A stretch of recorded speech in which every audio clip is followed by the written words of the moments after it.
Hey. Hey, Hey, Amber, how are you, hon? I am great. How are you? I'm doing good. We're going to survive this week and move on to the next Yes, we are. one. Yes, we are. Um, we have a great show planned. Amber, do you want to say hey to the people who have joined us here today? Yes. So we have Dave Orkin, Hey, Dave. Evans, Hey, Jeff. Master Versal Toy Hunter. Hey. Curtis Ackerman, duh. Hello. But he's Okay, only here Curtis. for Jesse, apparently. Okay, so we're not worth it. Okay.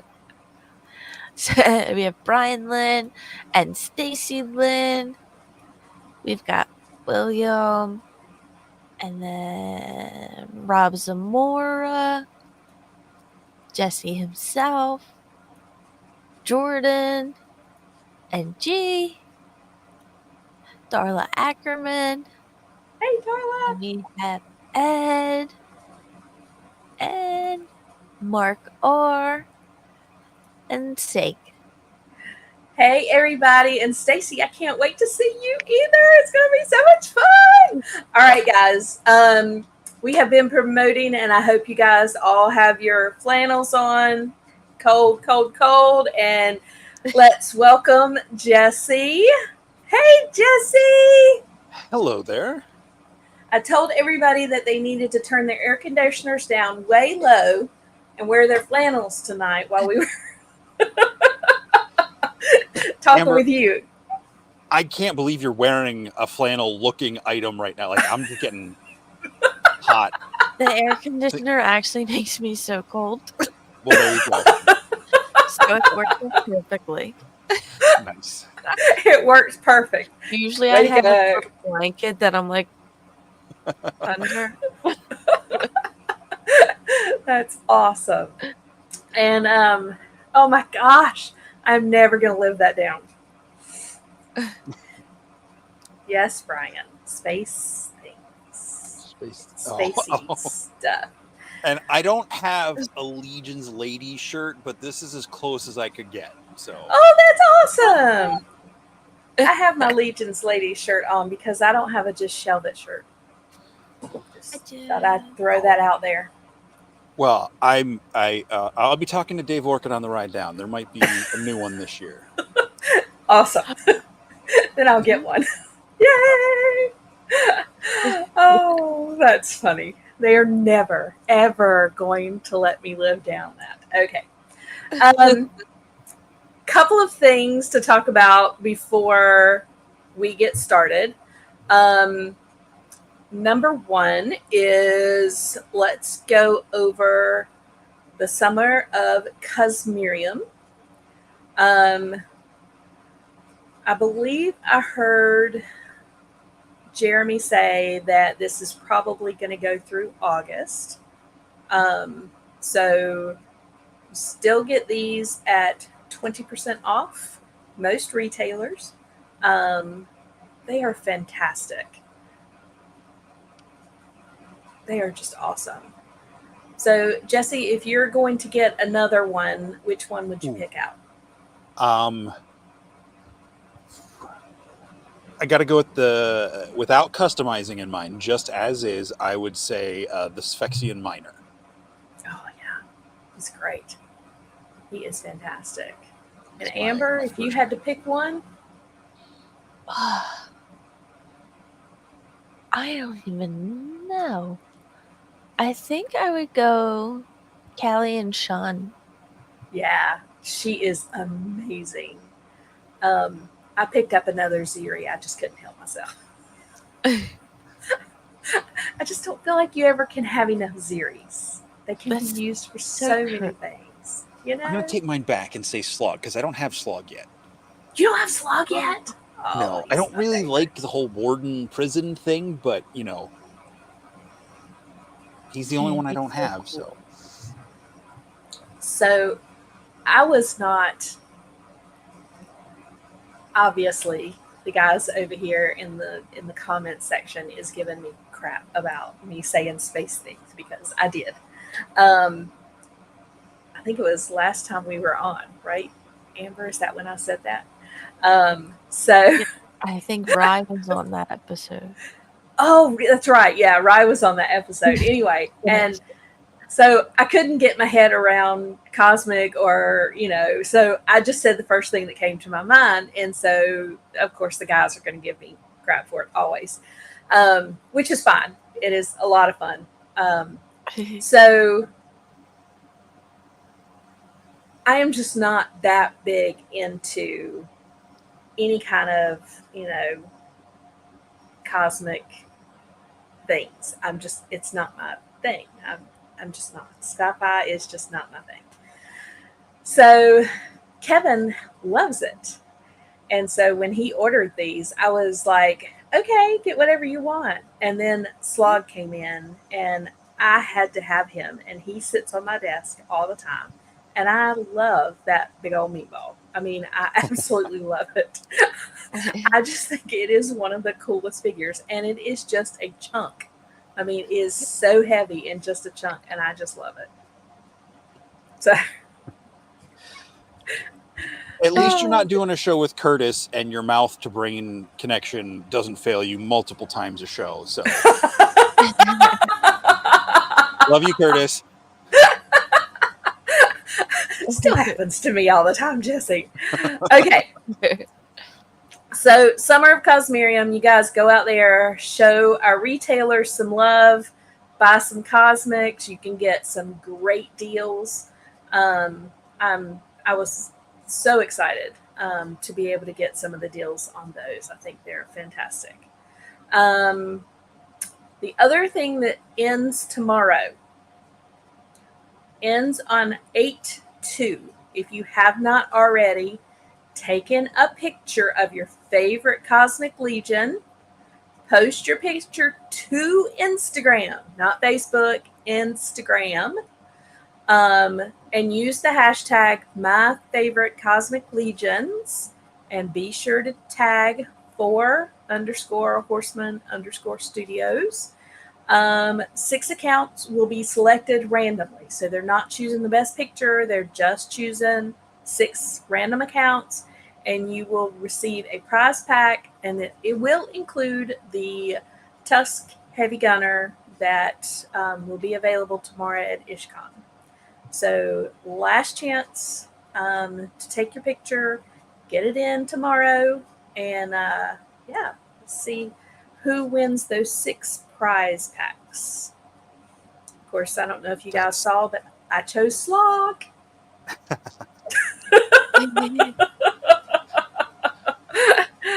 Oh, so much fun. All right. And then we have trying to get 1,000 swigs. What about Curtis's swig today? What'd you guys think about that?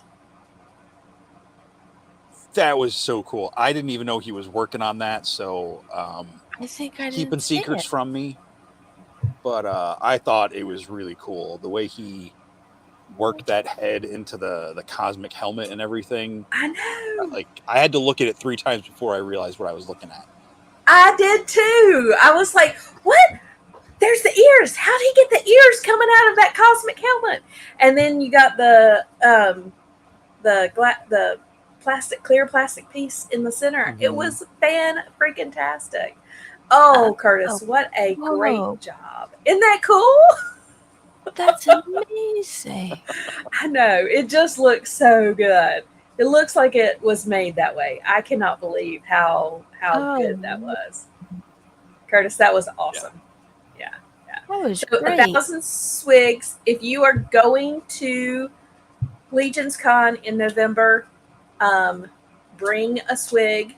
They're trying to get 1,000 swigs all together. So bring your swig and put it on the table with all the other swigs, and let's see if we can make it to 1,000. I told Jesse and Amber that I was going to start customizing mine as soon as I could sit down and start customizing, and I even bought one for Kevin for him to customize. So I'm super excited about that. That's awesome. All right. And I think, Jesse, Hey, look what you designed. This is awesome. thank So cool. So, customizing studio, Legion's Con Friday night. We're going to have 6 tables. I believe so. I think 6 tables. Um, and 6 different people in the customizing studio are going to be sitting in there, as well as some of the more advanced customizing studio guys and gals are going to be helping to kind of talk about and look at and paint something really cool. Yep. And just going to talk about painting. So I believe that it's full at this point, but if you would still like to go, contact Curtis, get on the wait list in case somebody can't show up or won't be able to be there. So, and Jesse designed the t-shirts. So cool, That's so Jesse. cool. Yeah, I wanted to have Latin across the top for cut because I wanted to kind of give it this like more like arts, because some people had given some ideas for like logos or graphics to do, and I liked that kind of book. Kind of reminded me of like the books from like the 70s, 80s, like the paperbacks, like the old Chronicles of Narnia that my brothers had, where it had like an arch and stuff. And I was Right. trying to go for that vibe, and I was like, doing it in Latin, it doesn't sound cool enough in Latin to put it on there, and it's not quite the right word. So it's like, all right, I'll just go with regular English. Well, this is amazing. I mean, it really is. I love how you've gotten the mythic and the cosmic both represented, and then the paint palette and the paintbrushes, all the stuff that he's holding, and of course, um, Wolf King Customs, who is sponsoring this. Um, how amazing is that? And I love these little wolf heads. I think they're fantastic. Yeah. So I'm excited for that. I will be one of the customizers from the customizing studio that will be at one of the tables. So I am really looking forward to it, and cannot wait for that. All right, and then the last part we are going to talk about later. So we're going to go ahead and get into some questions. Okay. Jesse, thank you so much for being here. We're so excited to have you. And I'm so glad that it was right before IshCon. Episode 20? 20 episodes, right? Yeah. Let me make sure. Wait. Kevin That's always what I thought I saw on the... me. Yes, episode 20. That's huge. Amazing. It's almost half a year. That's awesome. Yeah. We are... after the last, we've had 2 weeks off before you, but before that, we did 3 in a row. And first of all, I want to give you props, because you and Curtis do several shows. You do several shows weekly, and weekly was kicking my katukas. Like, it is everything I can do to do every other week. So, number one, hats off to you guys. I am very happy with every other week. Thank you, Dork Layer, for having such a great show that I can't do it every week.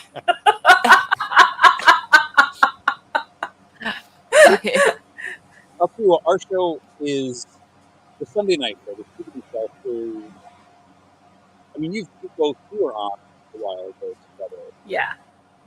It's such a laid back show. I mean, this show is too. It's just not like, we don't like putting the slides together, and Curtis took that over. So, like, I don't even do the slides anymore unless he's like, "Hey, I'm going to be late," and then he's like, "Oh no, I did it anyway." So,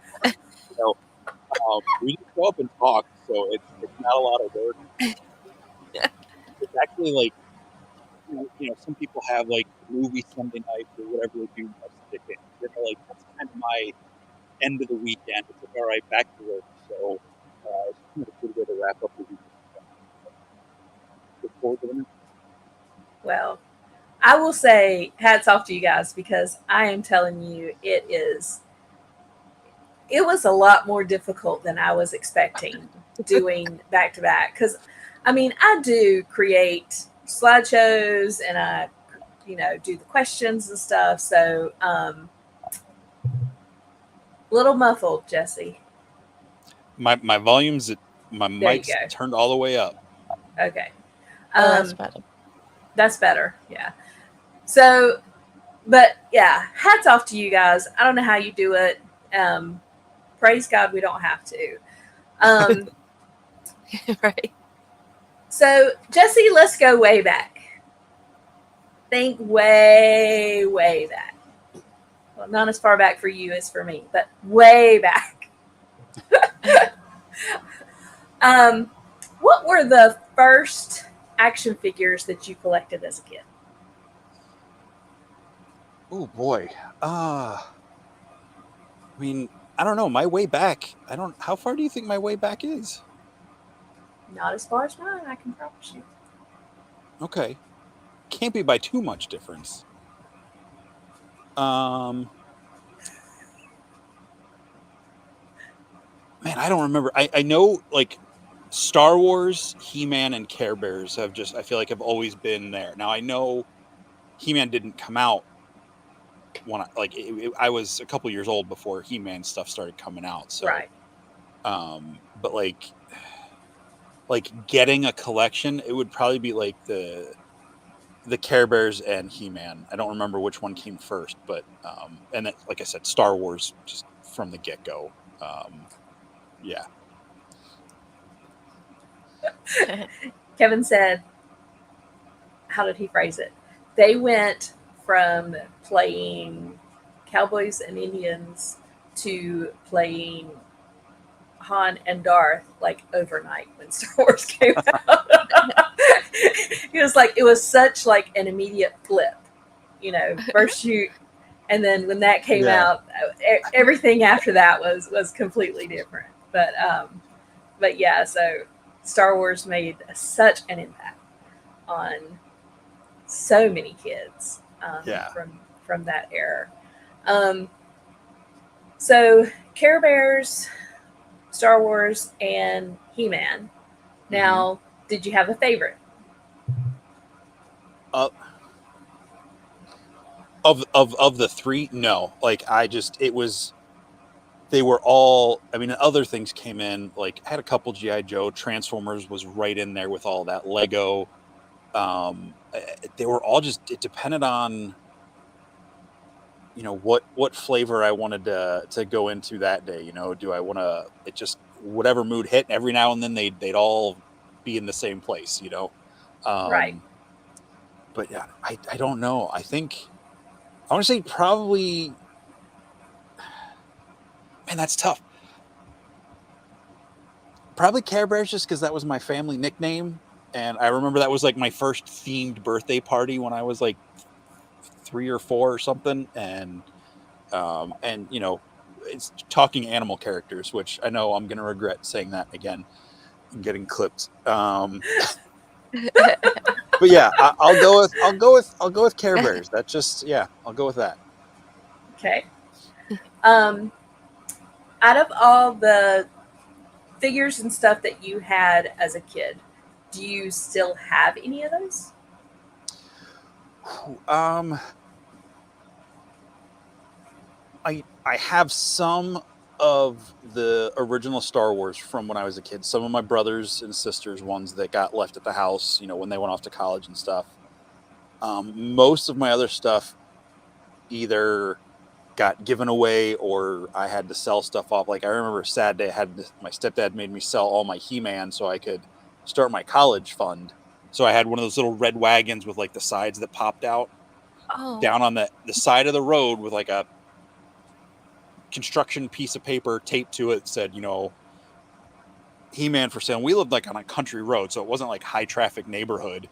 So I had to sit down there with this stuff, waiting for someone to pull up. Oh my That's And sold the whole wagon full. Castle Grayskull. Not all. It wasn't like all the entire collection, but it was my entire collection. right. It was like $50 for like a couple Oh, dozen wow. characters, the Castle Grayskull, some vehicles. Yeah, $50 to start my college fund. I don't think I even was able to buy a textbook for that much.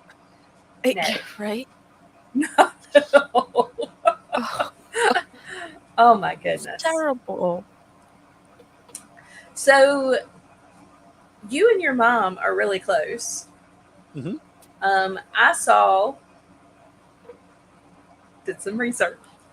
Oh, I saw an episode of Shooting the Shelf with Jesse and his mom. yep. It was about 2 years ago, around this time. Yeah, it was fantastic. It was such a great episode and I loved it. Your mom is so supportive and such a great lady. I mean, she really is. Yeah, she has been my biggest supporter, number one fan, like my entire life. It's, yeah, I wouldn't be anywhere. Obviously I wouldn't be anywhere without my mom, but like for real, like, you know, huge part of who I am is because of my mom. That is amazing. It was great to see that, and it's just such a sweet time.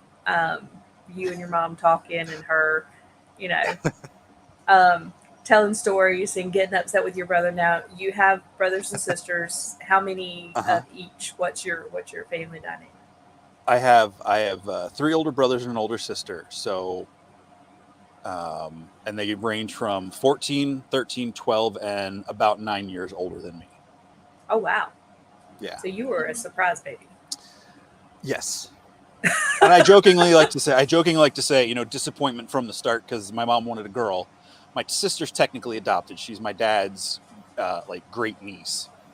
So Gotcha. my cousin, some sort of cousin, but she was in the family before I was. So, but my mom wanted her own girl, and it was 79. They didn't know what was. I mean, not that they didn't know Right. what was what, but so they choose not to know. And yeah, I was not a girl. So Well. sorry, mom. Well, she didn't seem to mind at all that you No. weren't a girl. She loves you very much, and it She does. shows immensely in that episode. Um, so, Jesse, what do you do as a profession? What is your job right now? So my day job is one I just kind of fell into. Long story short, I work full time at a custom picture framing shop. Um, Okay. and mostly what I do is stretch canvases. So if you were at Legion's Con last year, for anyone watching, and you saw those big canvases that Nate Barch and the small ones he had for his table, I did those, and that's largely what I do for 8 hours a day, Monday through Friday. Oh wow. Okay. 10 hours on Um, Tuesday and Thursday. oh wow. You're home early tonight for us. Is that right? I did leave. I left at 7 instead of 8 today. I was just like, I'm leaving. I got a thing to do, and I'm going away tomorrow. So, I mean, I did nine something hours today anyway. So Right. we got our big projects that I've been working all overtime all July done. So it's Yeah. like, all right, cool. I can relax. Yeah. Gotcha. So, how did you like? You said that you just fell into that. How did that come about? I was at the time I got hired there. I was working full time in the comic book store, and I had a different part time job, and I wanted to get out of that part time job badly. And one day I drove into work at the comic shop, and the comic shop's in the same building as the frame shop. It's one of those kind of like, it was like the anchor store with like 2 little side stores on either side of it. And it said, help wanted, no experience needed, will train. So I was just like, hey, I'm going to go in there real quick before I punch in. And I talked to them, and they're like, yeah, come back, tomorrow, and we'll do an interview, or, do you have it timed? I don't remember how, but very quickly I went in and they're like, oh, well, so I got hired part-time, and within a year they wanted me to switch over to full-time there. And it's been 8 years now. I've been there Oh wow. full-time. Yeah, Yeah. Well, that's awesome. that And is I went awesome. to part-time at the comic shop, and then I left the comic shop last fall just because between the two jobs and wanting to customize and do the shows and all this stuff, like, and my dad's health isn't great, so wanting to spend time with him and not feel pressure, so I stepped away from that job. And, Gotcha.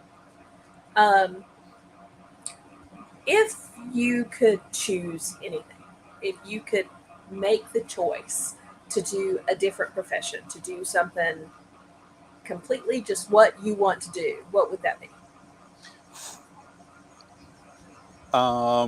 would it be pandering if I said work for Four Horsemen in the storytelling and/or painting departments?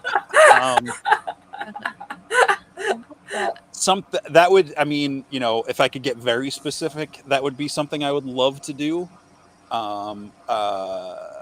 Telling stories. I mean, you've read my manuscript, so finding a way to be able to tell stories as my living would be my favorite, I think, thing to do.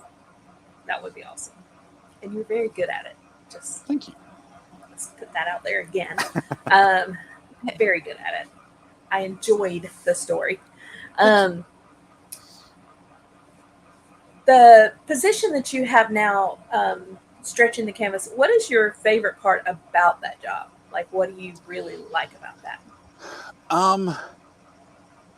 It's like I can put on an audiobook, music or whatever. I just pop my earbuds in, and as long as there's not someone trying to talk to me, I can just kind of. It's not like manual, like working on a roof or construction kind of manual, but it's all physical labor to an extent to where like there's not a whole lot of like focused thinking. I mean, I have to pay attention to what I'm doing, but it's kind of like when you're driving and you're like, oh man, I just drove for like 20 minutes. I don't remember it, but I'm fine. It's like that kind of thing. I don't know if anyone else experiences that, but like, I don't know how I got this far down the road. Like I was making a left. Now I'm here. I can kind of do that. I can kind of check out the brain and listen to the music, think about story stuff, think about customs I want to work on, obsess over what the possible reveals of Oxcrew, book 2 are going to be, just get lost in all that. Or like I said, a podcast or book or something. So, yeah. But as far as the actual work, it's there's something satisfying in taking that rolled up tube of can, they're rolled up kind of like giant scrolls, and I flap them out, put my marks on the back and line up we call it's the stretcher bar. So it's like just kind of that pine wood underneath. Once you get started, like feeling it stretch and then seeing that just the nice tight smooth edges and just making it nice and clean to the point where now if I go to a hotel for one of these conventions, or if I'm sitting in a restaurant and I notice like canvases on the wall, I'm like, oh man, I would have done that better. Like, ooh, that one's really nice. Like that one's really clean, So, Kevin does the same thing with printing. Okay. When we're out and about, he sees something because he works at a printer. When he sees something that's printed incorrect, he's like, "Wow!" Or like some kind of color is not exactly right. He's like, "Why would people do this? Why? It's an easy fix." So I used to work out like on the floor in the kind of like showroom customer area. I don't do that as much anymore. I would do like, we would call it fit ups, where I'm putting together the custom stuff for the, Tom, Dick, and Harry and Sarah, Right. Betty Sue, whoever, I don't know, the Right. people coming in off the street and bringing their stuff in. And one time someone had ordered in, because we tried to have like some pop culture stuff up to get, because when we storefront changed, but we used to walk past us to get into the comic shop. So we had, a bunch of like movie stuff, Star Wars stuff. And the one lady kept trying to have like specific pop culture things in there. So we had an Aquaman one, and I was like, I hate this poster. She's like, why? I was like, look at it. There was something about, it was the first Aquaman movie.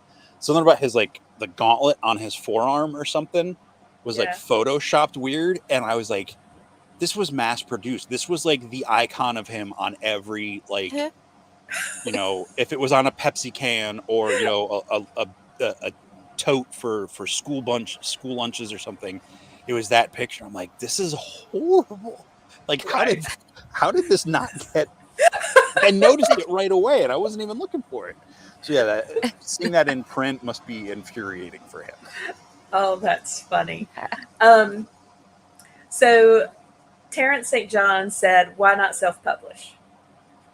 That is the plan.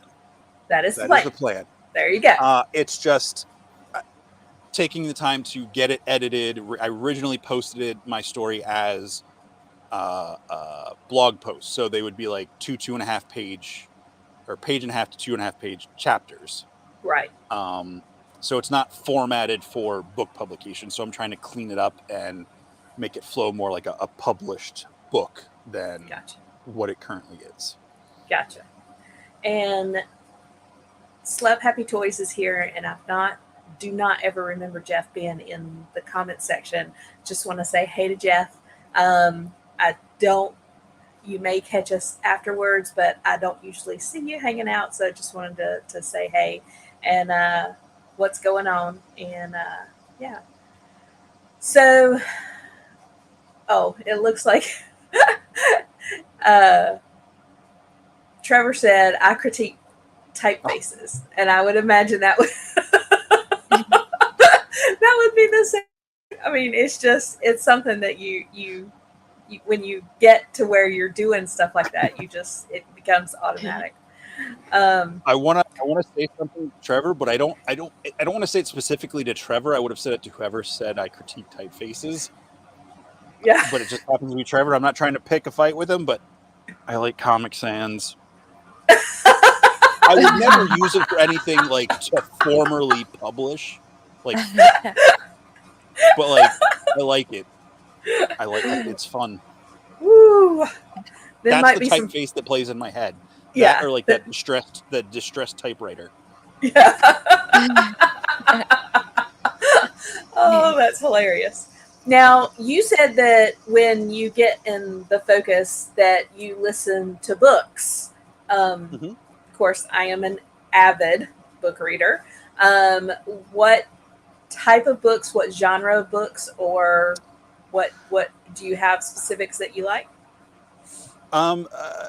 Again, pandering to the crowd, just because that's where my mind is. Most times when I want to get lost in a book is fantasy, like sword and sorcery stuff. I just recently listened to Wandla, which I guess is more sci-fi than fantasy, because I found that show on Apple TV, the animated series. So I listened to the audiobook for the first book, and technically the second book in a series called Bookshelves and Bone Dust. It's kind of a sword and sorcery. It's basically an orc in the first book is Legends and Lattes. She's a retired orc adventurer who creates like a coffee shop, and the second book kind of like goes back and tells a story when she got injured and like kind of got into what that was. So it's not always big epic battles and stuff. Sometimes it's a little more fun and lighthearted. So yeah, That's awesome. And actually, that is one of the books that I have on my list to read. the The Bookshelves and Bone Dust, no, or the Legends other and one, Lattes. Legends and Okay. Lattes. Yeah, It's on so my list fun. of- It's so fun. yeah, it's on my list of ones to read. I haven't read it yet. When we get brute scale female parts, or if I can make myself brave enough to customize a brute scale body into a female, I'm making the characters from that story into customs. Oh, I think that's awesome. So talk to us about how you started your YouTube channel. Like, how did that come about? So the way it is now, or Just when you originally started a YouTube channel, way back when, how did that come about? What was your thought process? That was like 2006. when I created it. I think it was around the same time. I was within a year or so of like creating a Facebook account, and I think MySpace was still a thing. I don't remember specifically why I created it. It was one of those things I was like, oh, it's the new thing to have, you know? And it took a long time to really do stuff with it. For the longest time, I just kind of used it as a way to upload videos for, at the time I was living out in Illinois, outside of Chicago, and I was working with a church youth group, and I was like the videographer for the church. So whenever they had special events, or, you know, the kids went on like youth trips or things, I would take the camera and edit stuff up, and, you know, baptism videos, all that jazz. And some of the stuff I would put up there so the kids would have a way to access it, if they wanted to watch like any of the youth videos and stuff. And that's why one of my most popular videos was a Nerf war video. Now I've since like privatized it just because it's you know, I'm not working with those kids anymore. It was almost, you know, over 15 years ago that we filmed it. So, you know, just, you know, with what the channel is now, I don't think it's appropriate to have it up there anymore. But it was just this really goofy little video, but we had fun making it. And the old channel name was Shaggy McShaggins. I love that. That's awesome. But a couple of years ago, before I got into Legions and stuff, I was trying to revive. When I was in college, I did broadcast, radio, and film communications. I was working on, I wanted to like be a film major. And one of the shows I did in there, we had to do these production shorts where it was like a 15-minute show, and it was like a comic show. So it was a guy, you know, it was like a character that I played, you know, like going through the comics for the week, reviewing the books, toys that were coming out, that sort of thing. And I tried doing that with my actual YouTube channel, just as myself, just try to make it real to what I was reading that week. And, you know, it wasn't very good. Uploading the videos was hard. I couldn't go live yet, you know, just, it was such a process to upload videos to YouTube. And then when I got into Legions and I wanted to do that, and I, you know, had switched to the Just Shelve It on Instagram and all that, and I'm like, all right, I want to push to change the name of the channel so I can get rid of Shaggy McShaggins and use the Just Shelve It. So that is awesome. So that was the long version. Sorry. No, that's what we want to hear is the long version. Absolutely. So how did you come up with the name Just Shelve It? Like, where did that come from? So being in my head a lot, you know, I think that's one of the reasons I can do multiple shows a week. And Curtis, I mean, granted, he's got, you know, wife and kids, but like I'm alone, and, you know, so there's no one to be responsible for, no pets, you know, just got to make sure that the faucet's not leaking or anything. Right. So I spent a lot of time in my head at work here, and I just play with words. And for some reason, I don't know if I had seen a movie or read something, but, you know, where someone was like, oh, we'll just shelve it for now. Like, shelve that idea for later. And I was like, oh, that just shelve it. That could be, I put all my toys and my comics on shelves, and that's just kind of where it came from. Well, that's awesome. I like that. That's fun. Yeah. Yeah. So you started doing Shooting the Shelf. Mm-hmm. How long did you do Shooting the Shelf before Curtis became like a co-host? I started that end of June 2022, so just about 2 years ago. Okay. And I don't remember which episode it was. It was about halfway through the second half of that year, so towards the, you know, David Williams on, and his internet kept cutting out. So Curtis like sent me a text and it was like, hey, I'll come on and jump in. You know, when David's stuff goes out, you know, so you're not just sitting there talking to yourself. So Curtis was on backstage, and if David's internet went out, you know, Curtis would come up for a little bit, and then David would come back on. So I talked to him. Curtis would dip out, and And then I think it was somewhere right before, or right after Legion's Con, we had a conversation, and he started coming on a little bit more towards the end of the year, and then full time official co-host started beginning in 23 with Gotcha. our corn boy interview. So Yeah. Yeah. Curtis said it's like Jesse telling our love story.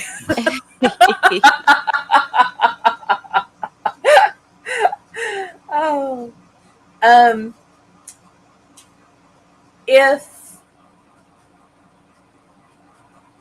if you could like update and change the name from just Shelva to anything else, do you think you would? Is there another name that has been rolling around in your head that you think, oh, this would be great? Or are you really happy with like just Shelva? the only reason I even thought about changing it, and it was a point of, I don't know if it was consternation, but was to Shooting the Shelf, since that's the show name. Right, And it wasn't an argument between Curtis and I about it, but it was just like, well, Just Shelve It is kind of like me, my, it's my Instagram, it's this, it's my blog page, it's, all this stuff. And Shooting the Shelf is a show. I'm like, Trevor does, Legion's Lounge, and, it's 1/6 shooter channel. So like, I feel like they're, you can have room for both. right. Um, I, I don't have a new name. I Just Shelve It works between toys, books, collectible stuff. Everything. I think the shelf that works, and just the whole, shooting the shelf, like that was just again a play on words, like shooting the. I think that was the first episode. Was I had the sh drawn out, and I'm like, I don't know if I'm allowed to put that as a title, so shelf. Oh, that's fun. It is Yeah. fun. It is so fun. Um, so, all right, walk me through because I don't want to miss anything. You and Curtis do Shooting the Shelf. Mm-hmm. You have Wednesday one shots. Or So, Wednesday when shots, as I mispronounced in Curtis book. and Yeah. then you do a Thursday live on Facebook. That one Mm-hmm. is Mythic Minute. Mythic Minute. And then you started to do a Monday Musings. musings. Yep. You're making me tired, Jesse. You're making me tired. And then on Friday nights, you guys go to Off World. Yep. Mhm. Yep. And then we've only done 2 so far, but we also have our rats, which we need to get back to doing some of that, where it's just kind of one of us highlighting a thing in our collection. So Curtis did some of his customs that he has. There's favorite. I did my Lego pirate ship that's one of the few things I still have from my childhood that is mostly the original thing that Oh, was that's mine. awesome. Yeah, Yeah. that's cool. Um, so, I mean, like, oh, I'm tired. Like, do you see the sweat? How do you do all of that? And Oh, another yep, one. Curtis, I totally forgot. And Allegiance Quest, the D&D campaign we run the Monday nights opposite Legion's Lounge. So Oh my run by gosh. Joe. Joe is the DM on that. So Yeah. yeah. Um, but yeah, I mean, how do you keep up with all of that? I mean, Well, this is why my book isn't getting edited. And why I only get to customize on Sundays during the customizing studio when I can make it to that and I'm not at work. No, it's I want to do everything. I like it's all fun. Like the Monday mornings, I do that as I drive to work. Usually not looking at the phone because driving is the priority. right. And that's for channel members. I mean, not that it's like huge gold mine of stuff, but it's just a fun thing to try to throw out there for members of the channel. So you're paying for something, so give you a little something. But yeah, in the Wednesday one shots, we usually record 1 or 2 of those a couple weeks out to try to have them ready to go, or we do them with other people. If it's something Curtis is really into, I'm like, I haven't watched that yet. He'll go do it, or I'll talk about a music thing or something. It's now with the way StreamYard, not this is not a paid promotion for StreamYard, but StreamYard has made doing all of this stuff so much easier as opposed to filming it on my phone, uploading it to YouTube, waiting 2.5 hours for it to Uh, upload, and Right. editing. I would spend yeah. 5 hours editing a 30-minute comic review. It wasn't Oh, worth it. So StreamYard has made this so much easier. So, and again, no family in my house to no other priorities calling my attention. So Right. Um, if you had to pick a favorite out of all the shows that you do, like what would you think of as your favorite? This is my favorite thing. I gotta say I wouldn't, if I could only keep doing one of them, it would be the shooting the shelf. Yeah. Just get to hang out with Curtis, like I said, being the end of the week. It's like wake up Monday, gotta go back to canvas stretching. It's nice to do that. I love when I love having all the guests we have, but I love when it's new people, or people I don't get to talk to very often, and getting to know a little bit more about them and have fun. And it's just getting to hear their stories and share that with whoever's watching. So Yeah. yeah, Legion's Quest would be a very close second, just because I love D&D and getting to be in that world is so much fun. Yeah. Well, I think, and I don't know anything about D&D. That's not something that Kevin and I did. And for those that don't know, Kevin and I have been together since we were 16 years old. So I was 16, he was 17. So we have known each other since third grade. We were best friends before we ever started dating. We dated 16, 17 years old, and we have been together ever since. So I have, like, his and my lives are really entwined. But D&D was not something that he and I ever did. It was just not something that we had the opportunity to do. Um, so it fascinates me to hear you guys talk about it. But one of the things that I love is this new show, the Legion's Quest or whatever. You guys have created it around Legion's characters. Mm-hmm. So I think that's kind of cool. You're bringing Yeah. mythos into Yeah. D&D. I mean, there's so many, because of, it's not the only show, but Critical Role, I think, and Stranger Things, but Critical Role is, a bunch of voice actors doing a D&D campaign, and that blew D&D up in the pop culture. Right. Hugely successful, like to the point where like that's their main job for all of those voice actors, and the other voice jobs they do now are kind of like the extra stuff. Right. Like, but and there's a bunch of other shows, some of them are celebrities, some of them are people who are just, really dedicated gamers. Like they all have their different thing that is unique about it, and I think, I think we all, all of us playing it, it's Curtis, Trevor, Nate Strong, myself, and then Joe as DM for now, that we all love, like we all became friends because of Mythic Legions, and it just felt right to go into that world. So, Joe's just tweaking things in the story to make it fit Legions. We all pick characters and affiliations, and we figure, well, most of the people that watch any of our shows are Legions fans anyway, so let's just keep playing in that arena. So I think that's fantastic. Um, what is your favorite thing about having a YouTube channel? it getting to meet people, whether it's meeting them first time through the interviewing, because I started the show, the Shooting the Shelf, with a couple people I knew, so like friends I've known for a long time, and then I was just like, all right, I'm just gonna message this random person in the community and talk to him. Like Curtis was one of them. Had him on as one of my early guests, and it just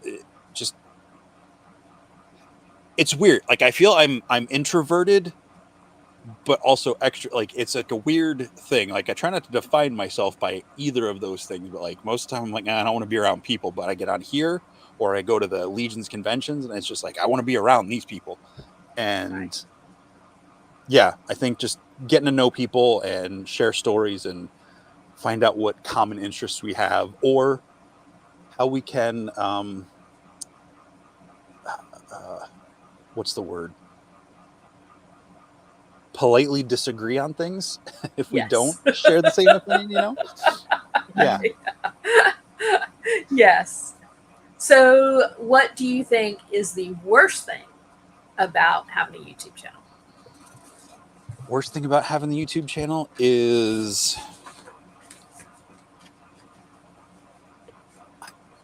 I don't I don't really have a negative. The only thing that really bums me out about it is, and it hasn't happened much lately, but early on, there were some like, not hate comments, but like kind of like negative posts where people were just like, "Oh, you said this wrong," or "Oh, this information was wrong." Just kind of Right. like gatekeeping.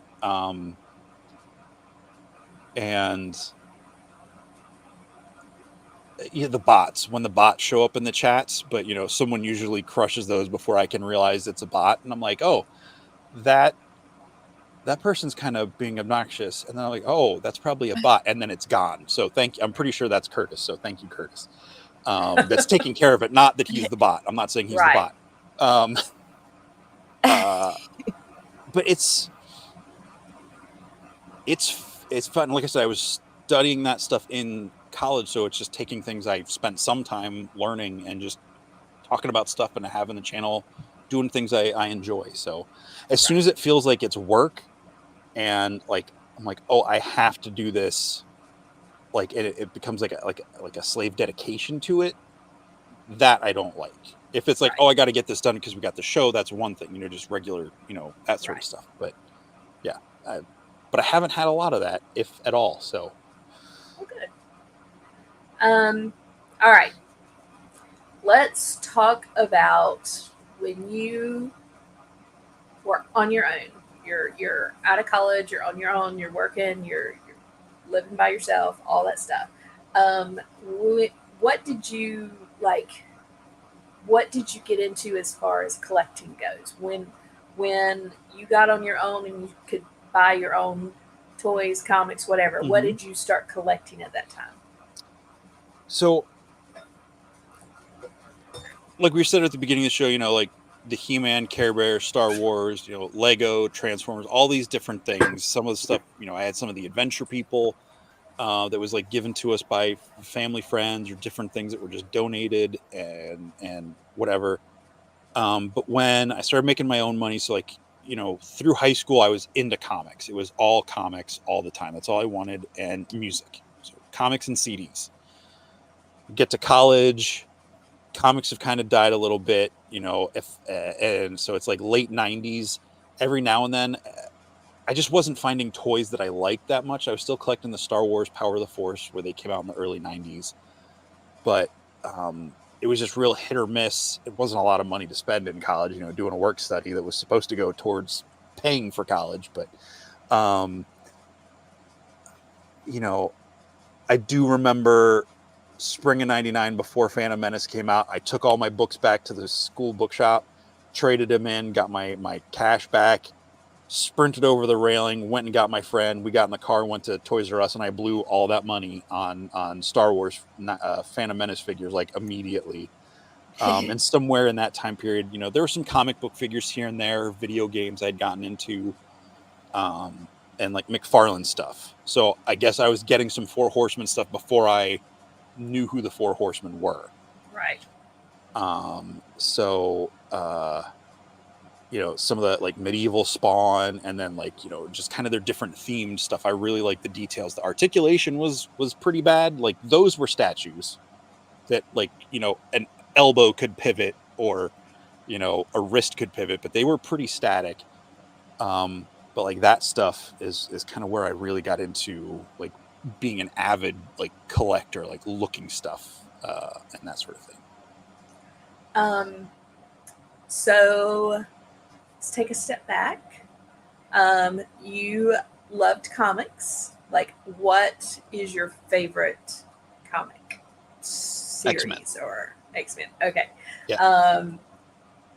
I know that you are a big Rogue fan. Mhm. Can you tell me a little bit about how that came about? Sure. So I knew a little bit about comics. You knew Spider-Man was because there was the Spider-Man and His Amazing Friends and Justice or Super Friends, Saturday morning cartoons. This, that, and the other thing. There was always that kind of like tchotchke stuff. With some of those big characters. Superman, Right. Batman, Spider-Man. Secret Wars came out in mid '80s. The Marvel toy line, Marvel Heroes, Secret Wars, and I had a Captain America from that. My brother had the Wolverine, so that's what kind of introduced me to the X-Men, was this Wolverine that my brother had.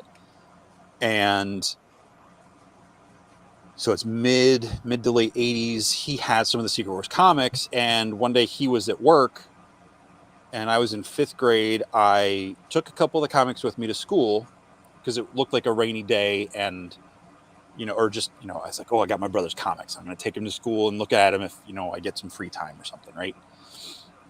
Well, I got in trouble in class. I said something bad,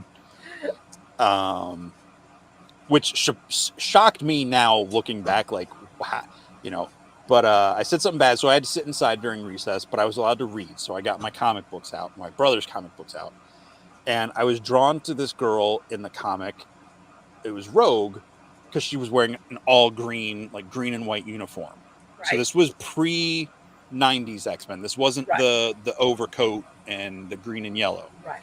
This was 80s But X-Men. she had that like severe, like slick back brown hair with like the one skinny stripe going back. And I was like, I kept wanting to look at her because she was in green, and green's my favorite color.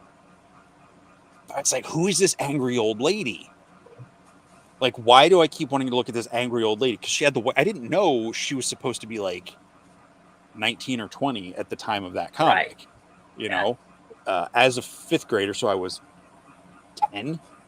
She just looked like an angry old lady to me. So I was like, nah, forget her. She's green, but whatever. A couple years later, my friend Sean Scavarna from Offworld, he's in the Cabal, Right. and all that stuff. We've been friends since 3rd grade. So a couple years later, so in between 6th and 7th grade, he brings over some comics, and one of them is an issue of X Factor, and in that, it was drawn by Whilce Portacio, who's a great comic book artist.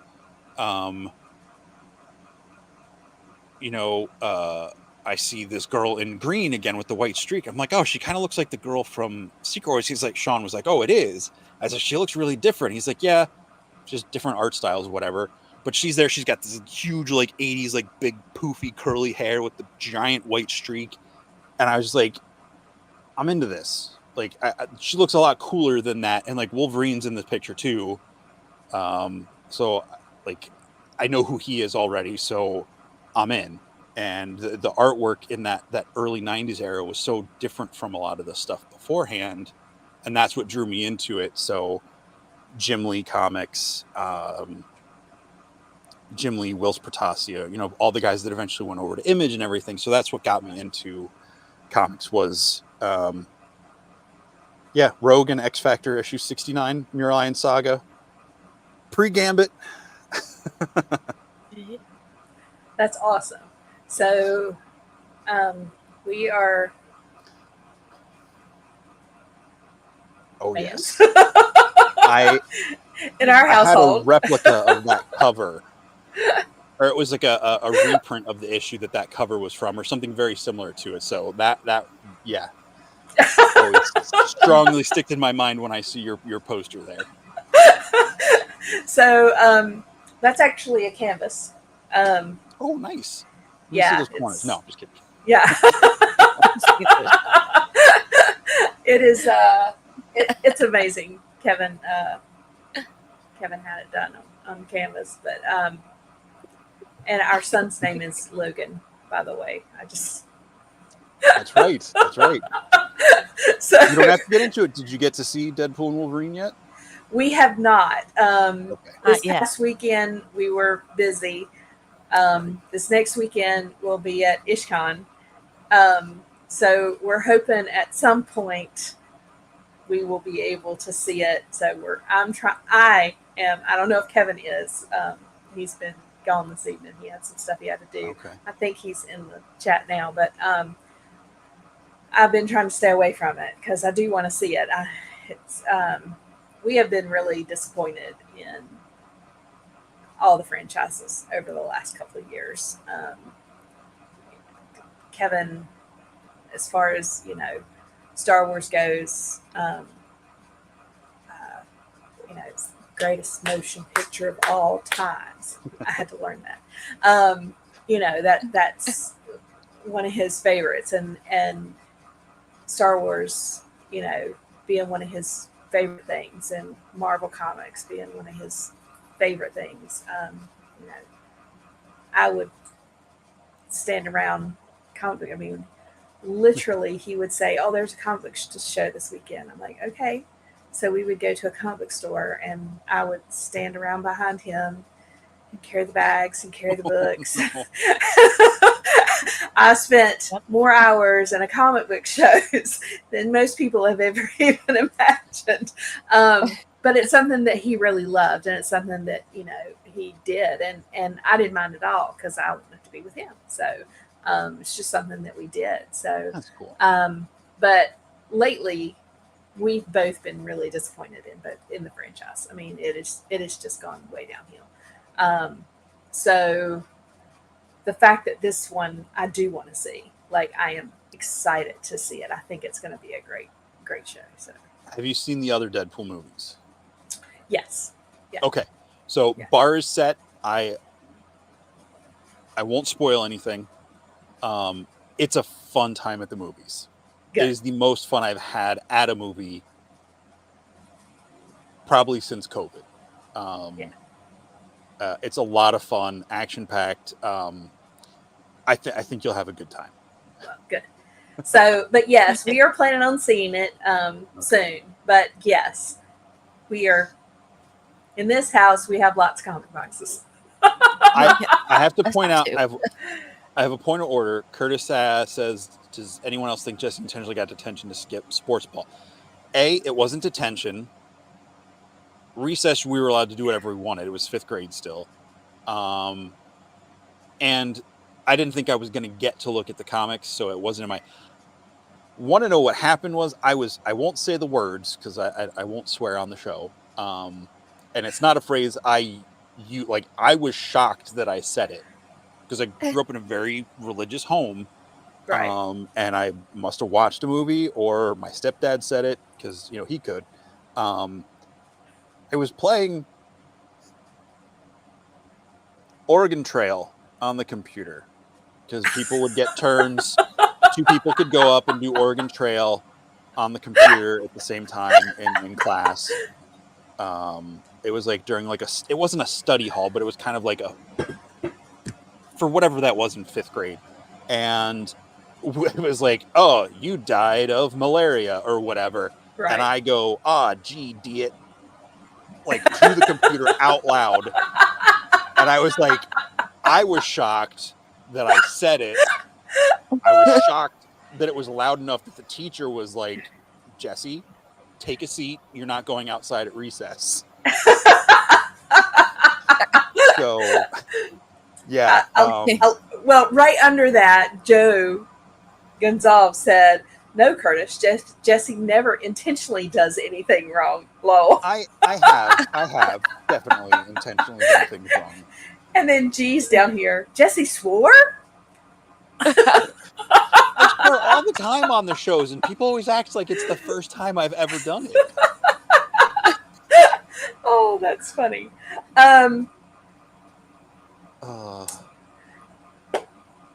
So you've never not collected either comics or action figures. I mean, basically from the time you were young and you started playing with action figures and stuff, you've pretty much stayed collecting or stayed in that in that realm. There was never really a time where you didn't collect or The you didn't only have. time, yeah, the only time I didn't really collect or have was like if I was, you know, trying to hide stuff from my stepdad, or if he was really paying attention to stuff, or just didn't have the money to get anything. But Right. like, yeah, I can't think of a time where there wasn't some sort of nerdy collectible thing going on. Gotcha. Yeah. Um, and I know that I've heard you tell the story before, but remind me and please share it with us here again tonight.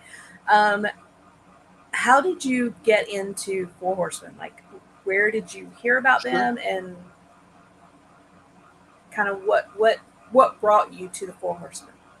So, just complete, like my job, I just kind of wandered into it. I I'd become a little bit aware of the Four Horsemen concept through Sean, because he loved what they did with, because I'm back in the area where I grew up, so we got to reconnect when I moved back here, and he loved the Masters, like the 2000X stuff, and the Horsemen designed that line of figures, and they had like the stactions, which were literally like the statue version of the figures, where they didn't really articulate at all, like they were designed to be statues, um or at least very minimal. Uh um but he had talked about them, but like it wasn't registering who they were. Like I didn't get together. He would talk about it. I'm like, I don't know. Like I got Toy Fair magazine a bunch, but I always clipped like the little cartoons where it's like Mario walking an at and like funny, like that's the stuff I would read, or the price thing, because I was trying to sell Star Wars figures or whatever. Right. My old collection that I sold for food at college.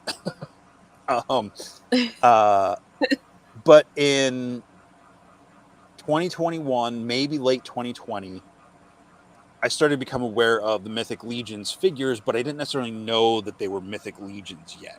Like there was also a line called,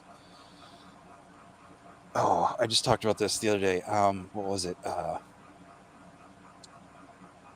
Oh man, I think it's the TB League or something else, where, because I saw Advent of Decay, and then there was like for that wave of Mythic Legions, but then there was, oh man, Court of the Dead or something to that effect from this other company. And in my mind, Court of the Dead, Advent of Decay, it all like mingled together as like Right. creepy sci-fi, not sci-fi, creepy kind of fantasy, horror elements and stuff. And eventually I was like, well, I'm going to start getting like a bunch of like green figures from independent companies. So I was going to get a Gank from, what are the Plunderlings, because he was green. And I was like, I settled on Thistlethorn from Mythic Legions, and he was gone on Big Bad Toy Store. Like the day I decided to get him, he was no longer available on Big Bad Toy Store. Oh, So he was $50 on there, and I was like, this is like a big purchase. Like this was Right. like a big deal. I don't spend this much on toys, or a single toy, unless it's like a Lego set, right? So I go to eBay immediately, because I'm like, well, if it's gone there, I didn't know about Source Horsemen or looking up other approved retailer. I didn't know about any of that stuff, and found it on eBay for $100. I'm like, well, better to pay double now than triple in 2 months, Right. and I had just gotten yeah. in one of those bonus government checks from COVID stuff. Right. So like, I'll splurge a little bit. And he arrived on St. Patrick's Day 2021. Oh wow. So I just remember, because that was like the shipping day, and I was able to look back in eBay, my history, and see 3/17/2021. So I know I got him on St. Patrick's Day, and I was like, all right, that's it. And I was like, he's really cool. And then down the road later that summer, Sean was like, oh, so and so's in this. He's talking about the Cabal, and he's talking about the Four Horsemen, and blah blah blah. And he's talking about this podcast, this Wife's Gonna Kill Me podcast. I'm like, I don't know what any of that means. I don't care. Like, I'm doing my thing. I was trying to stay away from social media at that point, at least the Facebook stuff. And then he's like, "Oh, someone's selling a bunch of stuff in the group for good prices." So they had the Milena, the sorceress Motu PowerCon debut figure, and I was like, "Oh, she's kind of cool. I'll pay $50, $40, whatever it was for her." Someone was selling in the group. Got her, and then he was like, "Oh, someone's doing this," and I was like, "Oh, I'll get a couple of those." So by end of the summer, I had like Thistlethorn and then like 3 previously used figures, and I think a Nemesis. I got the brown eagle, and I took him apart because I wanted to get his belt to put him on Thistlethorn, because I didn't really care about the bird so much, except Right. I didn't know about the birds and all that. And I liked the belt because it had like a horn, like a battle horn on it, and like different things. I'm like, that looked cool on this guy. And then I started looking at the Alithia wave that was up for pre-order still, on Big Bad Toy Store, because they hadn't come in yet. I was like, oh, these are really cool. And, I started looking at Shadow Equidron, and like scenes in my head started playing. I'm like, oh, I could do some toy photography. 3 years later, I still am not doing toy photography really. But I have all these ideas in my head, and, I was like, all right, well, I'll get some of those. And then by, I think somewhere like September, October, he's like, hey, there's this Legions Con thing, the podcast is going to be, I'm like, I don't know what this podcast is. And he's like, the Horsemen are going to be, I'm like, okay. And he's like, well, instead of going to Baltimore Comic-Con, which was kind of our yearly con we would go to, he's like, let's do Legions Con. I was like, all right, fine. And then about the month leading up to going to that convention in 21, I started learning about the customizing and planetary dogs, and not by name, but like Jeremy and Nikki, and, seeing some pictures. I wasn't in the Cabal yet. I was like, this is kind of fun. Like, oh, I could make this like all black lion character I wanted to have a toy of for forever because of, Beastmaster back in the 80s. And so I kind of got into it. We went to the show, and within 10 minutes of being in that room, in that little, there was the Wayne Pal. It was like they talk about like the cafeteria. So it was, I think, the second in-person Legions Con. Yeah. So the first one was in the little back room. The second one was the virtual one. And then this was one, like, it was like the cafeteria off the 2 gymnasiums that the rest of the Toy Con was in. And I was like, I'm in. Like, we were there Saturday, and I met Detour, Stefan. I met him. He was really friendly, really cool. Met Travis from My Wife Is Gonna Kill Me, but I didn't know who he was. Sean's like, oh, this is, and I'm like, it's like, I have no idea who you are, but he seems nice, cool. Like, I knew Jeremy DeWitt because he had come on. I had done Off-World when it was a different format back then. And, Jeremy DeWitt was on with Sean and Dooch and I, and we talked about the Ninja Turtles movie. So I knew who he was. Right. And then, I got to see all these people. I met Jeremy at the con on Sunday and everything. By the time we were on the car back, I was like, I got to be a part of this world. Little Mermaid, flipping my hair up, part of your world out of the ocean, like I'm all in on this.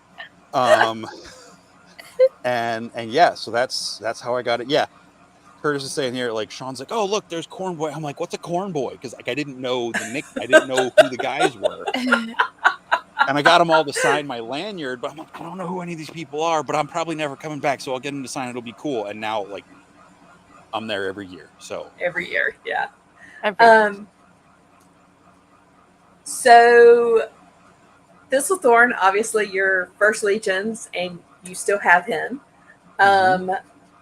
What was the first Legions figure that you customized? I don't remember exactly, because I did like 4 of them at the same time, the same weekend. How'd you do 4 in one weekend? Because they weren't very good.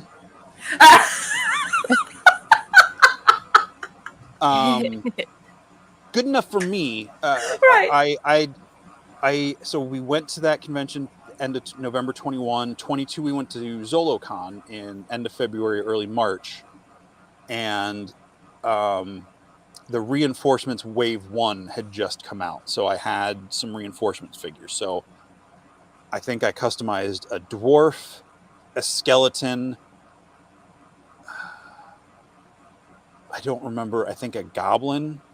And so I had waited so long.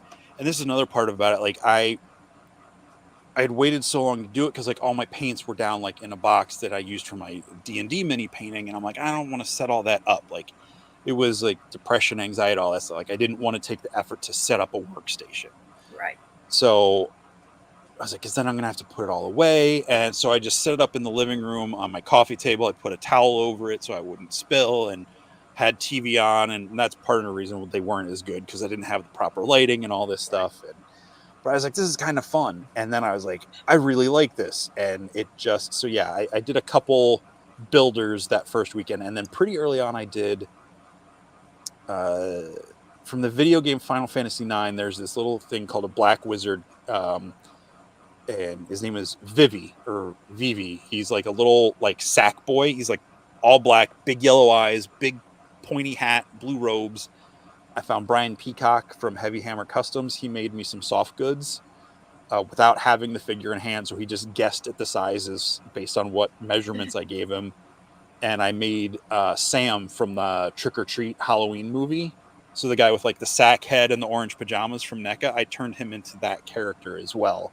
That is cool. So that was technically my first tribute figure. Right. But I didn't know to call it that at the time. So yeah. That's awesome. Do you still have that figure? Yep. And the first 4 that you painted, do you still have those? One of them's partially this dwarf from Wolf King, but I dropped him at Zillow this year and his head snapped apart. Oh no. So I got a new one. I got a new one to remake him, which I've been wanting to do anyway because it was one of those early ones. Right. The goblin, I sold the head, I think, to Dwayne from Destination Stone at the first Legion Con I set up in 2022. Gotcha. It was the pumpkin headed goblin from Mayfec. Right. But I don't know. I think the Minotaur was pretty early on too. I made a vampire Minotaur and some other skeleton type stuff. So yeah, I think I still have most of them. Yeah. So when did you start selling? Like, I know you said you first set up at 2022 Legion's Con. Did you sell stuff before then? Like, did you sell your stuff before? I don't think I sold anything prior to that show. That was kind of I talked about getting a table. I don't know why. It was just something I wanted to get into, making dios and stuff. And, I was talking with Sean and he was trying to give me some good, friendly, sounding. He's like, well, why don't you get into it, build some stuff up. And then one day he came over a couple months into the, after I had started customizing, he's like, I take it back. He's like, you have enough. You could do a whole table by yourself. I was like, okay. So I contacted Jeremy. I was like, hey, are there any tables left? And he's like, no, they're all filled up at the moment. And then I think within a month, one opened up and I was able to get a table Awesome. for that first. So that was the first time I remember selling stuff. I don't know if I sold anything in the Cabal before that. I don't remember, but for sure Legion's Con 22. So do you have one figure in your mind that you think to yourself, I cannot believe I sold that? I did a dwarf. It was a dwarf. I don't remember the name. It's from Toy Forge. It was like a king head. And I can't remember his name, but it was like blue and gold, or like blue and bronzy colored. So he was supposed to have been like with the bad dwarves and the like left. And I think I called him like, I think I used the name from the site, but added it something else to it and called him like the Shield of the Queen, because he was going to be like defending some dwarf queen. And someone at that first convention really wanted it, and I sold it. I don't necessarily regret selling it, but I've never tried to remake that one since, but that one was. It had a special place because I wasn't prepared to sell it, but I was just so moved that this guy wanted it, so I was like, okay. Gotcha. And so you haven't recreated that one.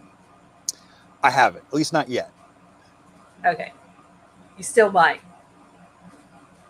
I don't know, maybe. I mean, because it's been a couple years, so I might have some different ideas what to do, different techniques to put onto it now. So,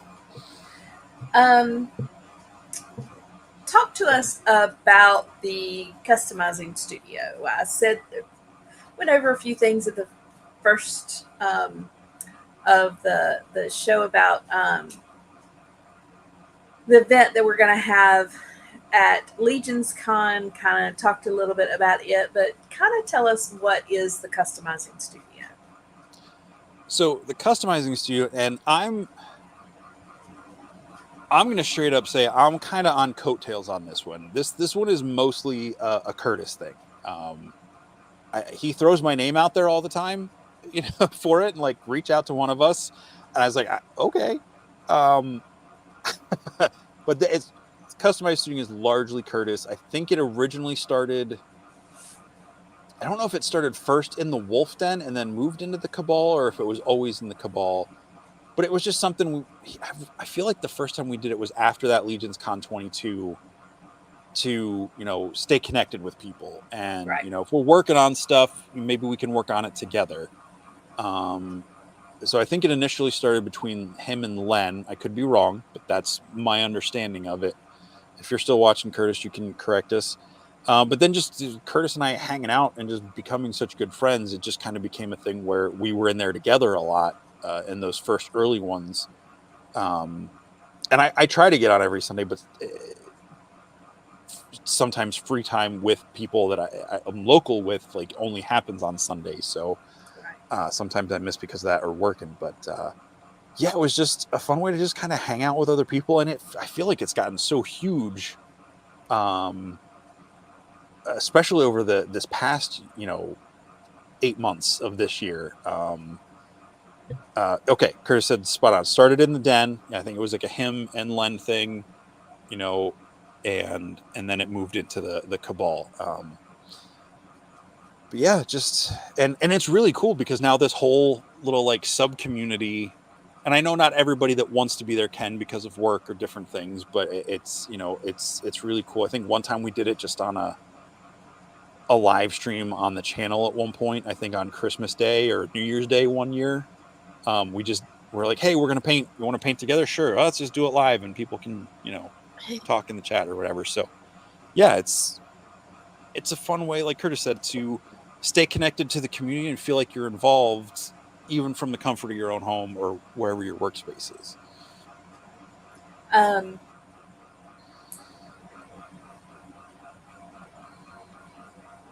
When I decided to start painting and talked to Curtis, and he told me you got to jump into the customizing studio. What a joy that has been, because those would not exist without a lot of help from the people in the customizing studio. I would never have been able to do all that we have done. I would not have felt comfortable doing all that I have done at this point. But such a great group of people.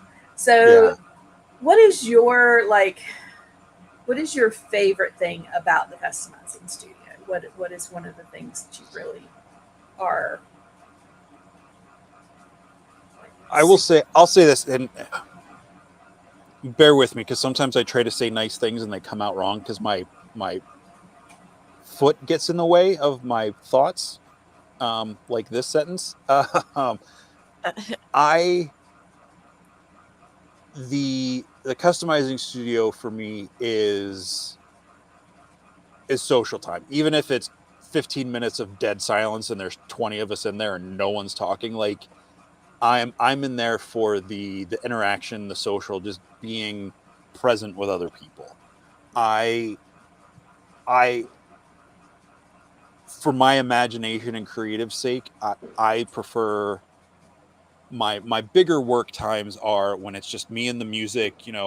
I've just got my spotlights on my desk, everything else. I mean, the Christmas lights are on, no TV, no podcasts. It's just me and the music, just getting lost in whatever imagination my world is. So for me, the customizing studio, like you said, with your customs, there's something about, there's also like an accountability of sorts there. Cause it's like, you're doing this, like someone will be like, oh, hey, you were working on that last week. What, where are you at on that? And you're like, oh, here it is. Or I was having problems with it, so I put it down.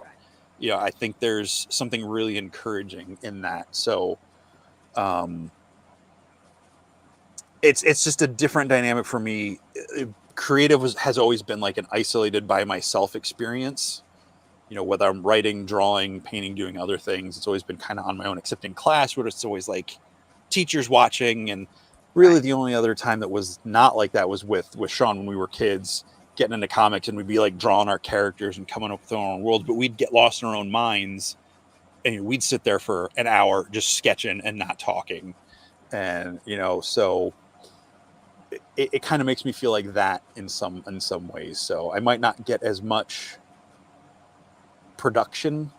not production, but like I might not feel as productive, but that interaction and in being in there is what makes the customizing studio for me. Right. So there's somebody that's going to watch this that has never picked up a paintbrush, that has never done any kind of customizing, that sees one of the builders and says, I just really want to paint this to look the way that I want it to look. What are you going to tell? Do it. # paint it up. No, seriously, like you might try it and it may not be for you. It might be too stressful. You might not like it, and that's okay. Like, you can be a fan of this line and the customs without doing the customs yourself. I think if I never picked up a brush to start doing this, I think I would still be as much, if in awe of everybody's stuff that they do, and just be like, oh, how do they do that?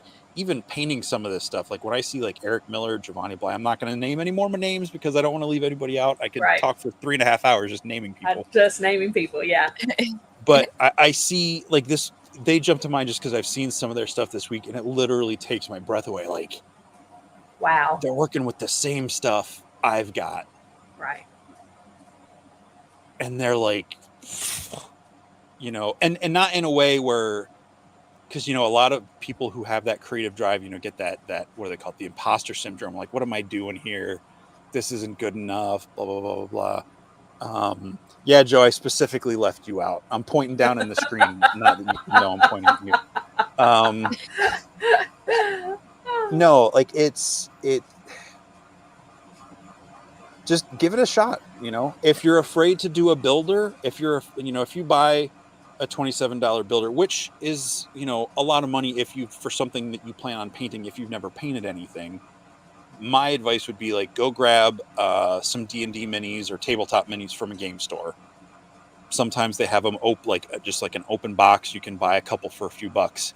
Just that way you get the feel of what paint feels like going on a type of plastic or PVC.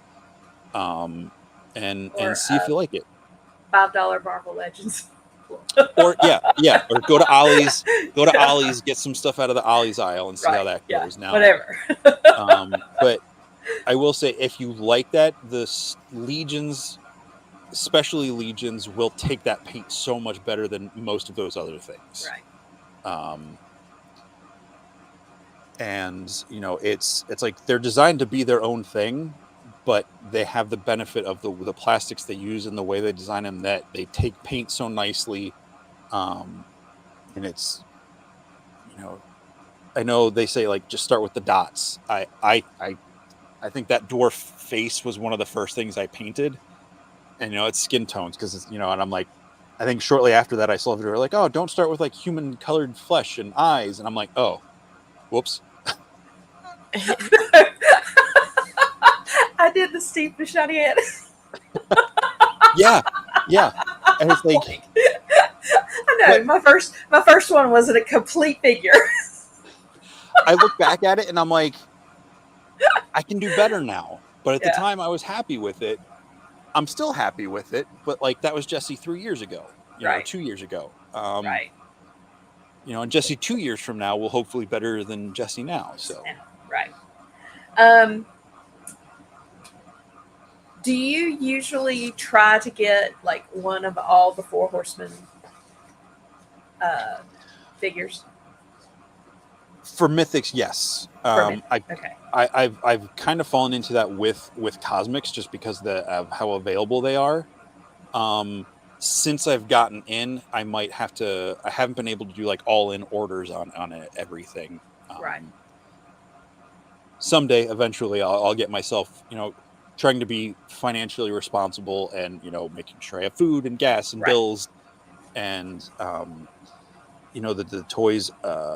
And they're more than toys, but yeah, I'd like to have at least one of everything going forward. Right.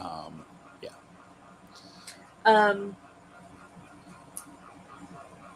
do you try to keep one of everything as it comes from the Four Horsemen, or if you have one, are you okay with just painting it up the way that you want?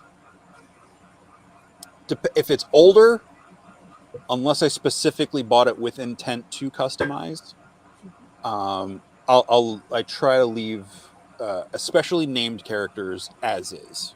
Gotcha. I do think I have most. I was gonna say I think I have most of the builders. I have at least one that's not touched, but I just might not have gotten to it yet. Right. Not because of a decision that was made. So, um, I've watched other shows and I've seen your shelves and your amazing collection of your figures and stuff set up. Do you have figures that are not like on your shelves? The only thing that I have intentionally stored are my like Christmas pops, like the pops I get out at Christmas time. Gotcha. I mean, there are customs that are like I get those like meal prep, like the little black tote Right. thing with the clear top. Yeah. I put my customs in there, so like, all right, here's all the parts that I want to use for this character. So those are on a shelf, like out of sight, just because I haven't painted them yet. But no, I get stuff. I open it up as soon as possible, usually before I get home, in the car, at work, at lunch. I opened all my figures in the car on the way home from Legion's Con 21 because Sean was driving. It's just I usually leave a ton of stuff. If I go to a convention and get figures, I throw all the boxes away and try to condense for the trip home. Yeah, almost nothing makes it home unopened unless I bought it on the way home and didn't have time to open it in the car. That's funny. Do you catalog your figures? Like, do you know which ones you have and which ones you don't have? Yes and no. I had an app and I haven't kept up with it for a while because when I switched over to Legion, so many of them didn't have barcodes, and I would have to manually search the app or create my own for it. And then they started adding barcodes, and I think I needed to delete data off my phone to do an update or something. And I just haven't reinstalled the app. It's there. I just haven't re-downloaded it and started adding stuff again. Gotcha. As forgetful as I am about stuff, most of it's cataloged up here in a way. But yeah, so yes and no. Gotcha.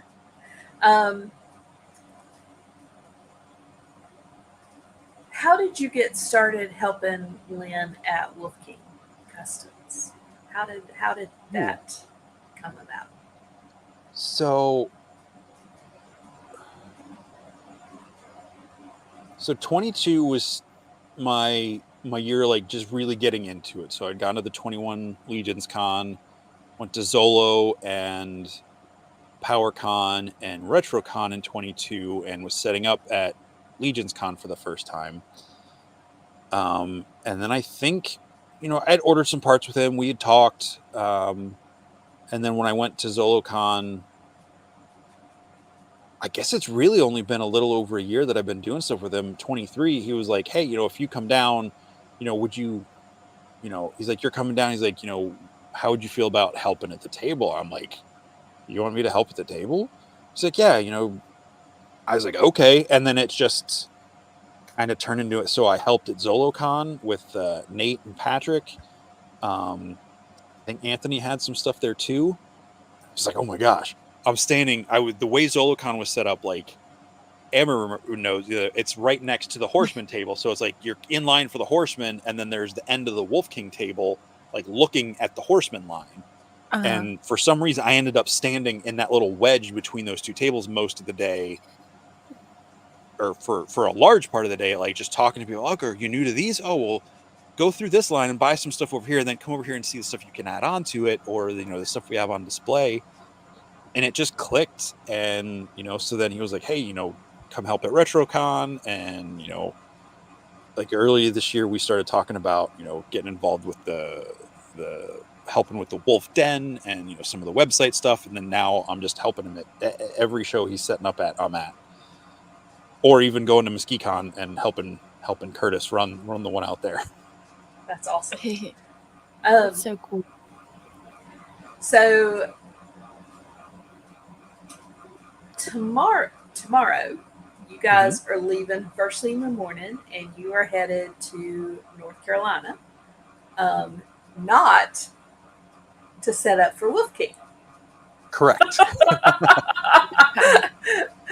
This time you're just going to get to enjoy the show. Yes. I don't know what I'm going to do with myself. I know. How are you going to handle things? So I don't. Yeah. Yeah, because for the past, year and a half or whatever, 2 years, you've been helping out at Wolf King, and so when you go to a show, you're standing behind a table, talking to people, selling them, doing stuff like that. So, tomorrow you are coming down to IshCon. How did that work out? How did that come about? I wanted to go, and because like this year being the anniversary year, the double anniversary, 25 years of the Horsemen, 10 years of Mythic Legions, I'm like, I want to get to as many shows as possible. And when I rode with Brett to MesquiCon, we were kind of talking about being like, like Deadheads for the Grateful Dead for Horsemen, wanting to get to everything. And just with finances and work, I can't get to every show. Right. But I don't remember how. I think it was Steph was like, oh, you can ride with us. And she's like, I'll talk to Brett. And it was just kind of this fun kind of like, not he said, she said thing, but I was like, hey, I'm not trying to invite myself in your car, but this was discussed. Is there room? Do you recall? And Brett was like, well, as long as, XYZ happens, we should have room. And I was like, cool. So this is, like PowerCon is kind of being replaced by IshCon this year. Like my attending is replacing my going to PowerCon as well. So, it just really, I think it was Joe's fault. Yeah. I think he said something about sleeping on his couch or something. And maybe Curtis did something. I feel like Curtis did. Now that he said that, I do feel like he was kind of like, you should try to get down there. Maybe see, like, put a call out in the Cabal to see if someone needs a ride or wants a ride companion. But it just kind of worked out, and I'm looking forward to riding with Brett and the Orkins. Awesome people, and Yeah. So Big now, people. the funny thing is, we talked about possibly that might have been one of the first times Len.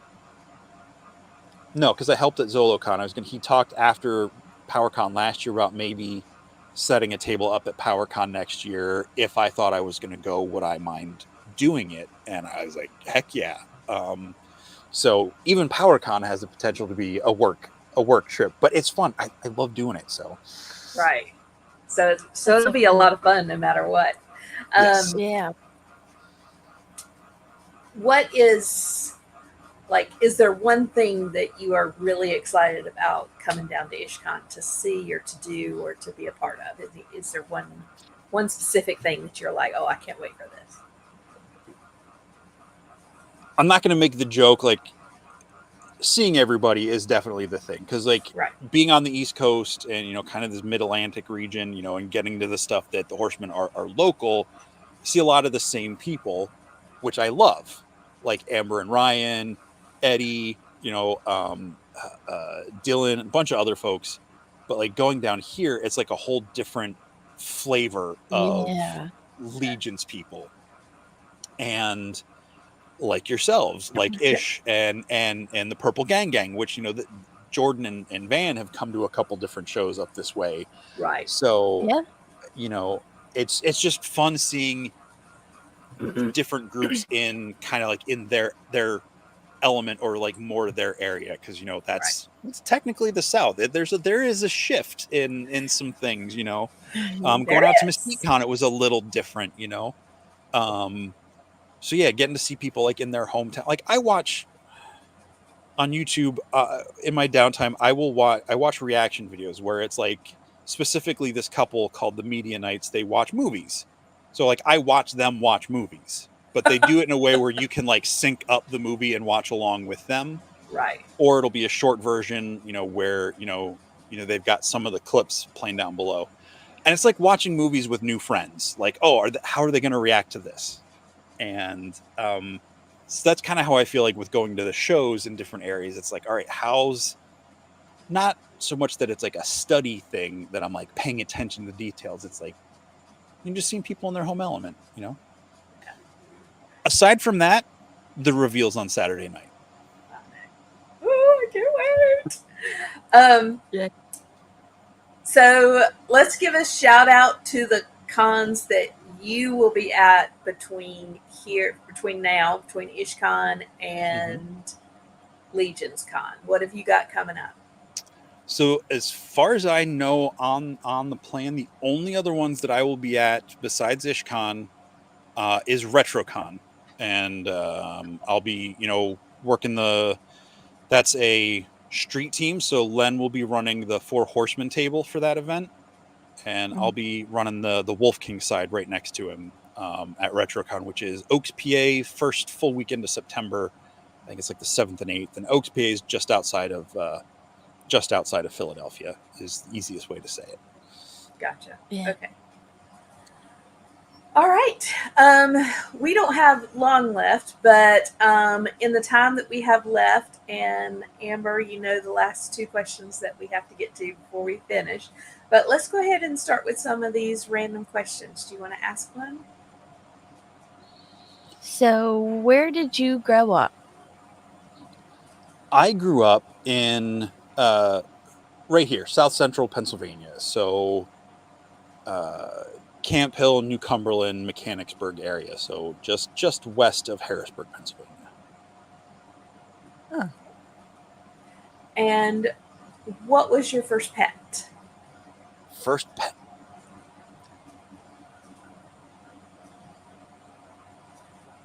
I don't remember which one was first. It was either the class gerbil that I got to take home, named Popcorn, or we had rescued a Cocker Spaniel named Max.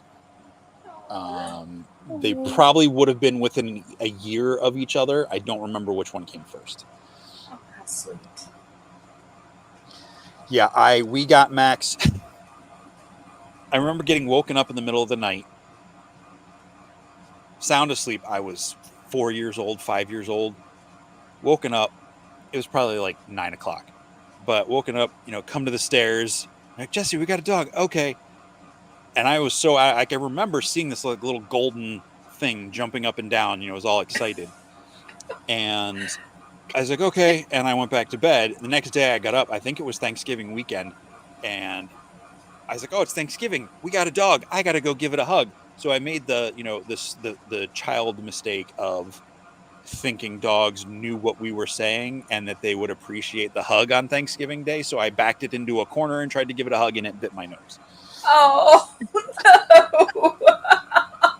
Because I didn't know he had come from the people we got him from had rescued him from like a place where they had like kept him locked up in a closet or something. I gotcha. So Yeah. he wasn't like violent or anything, but animal, new space, cornered, Right. crazy little child thing coming at him. I'm gonna bite you. Poor Max. Poor Jesse.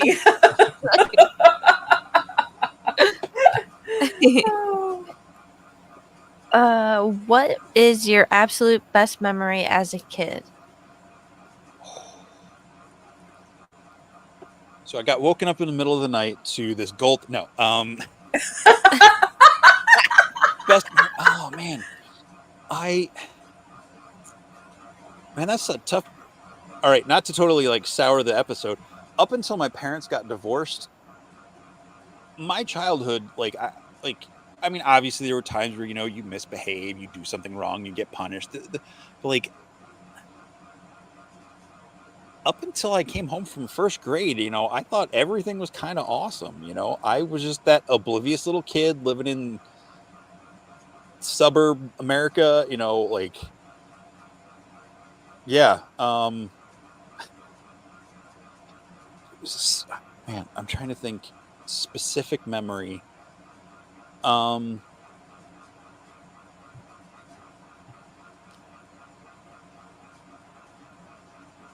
I don't know. All right. Okay. Strongest thing coming to mind is the first time I spent the night at someone's house. So it was my friend, lived a couple blocks away up the street. He was a couple years older than me, so he, but we'd made friends. I walked by his house on the way to elementary school every day, and I just thought it was cool that this older kid was. I mean, he was like 2 years older than me, so it wasn't like a huge discrepancy. But we were into the same stuff. He had mask toys, like his family. They got like a boxer puppy, and like the thing knocked me over. He was the first place I stayed over for the night, and I remember getting so overwhelmed is the word I would use now. I think afraid was the word I would have used then. Like the different sounds that I would hear in the house, and that I had to go home. So this doesn't sound like a great memory, but I just remember my mom walking up the street and then just walking me home, and I don't remember like crying or being like that sort of thing, but just the comforting sense of like mom's got me, we're walking home, and yeah, that's a pretty strong one. That's awesome. What is your favorite food? The easy answer is cheese because it can go on so many things, but I would probably say cheeseburger. And if you had to pick your favorite fast food, like where and what? Oh man. I used to be able to say Wendy's without hesitation, but the Wendy's around here have been so disappointing the last couple of years that I can't force myself to go there, even though it's right across the street from work. Man,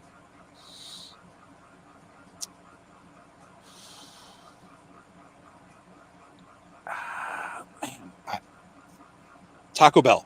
Sorry, that took way too longer because mine's closed down right now, so I haven't been able to go to it for like 2 months. But Taco Bell. Gotcha. Let's see. Is there any food that you consider completely disgusting? Yes. Oh, you What want an is answer?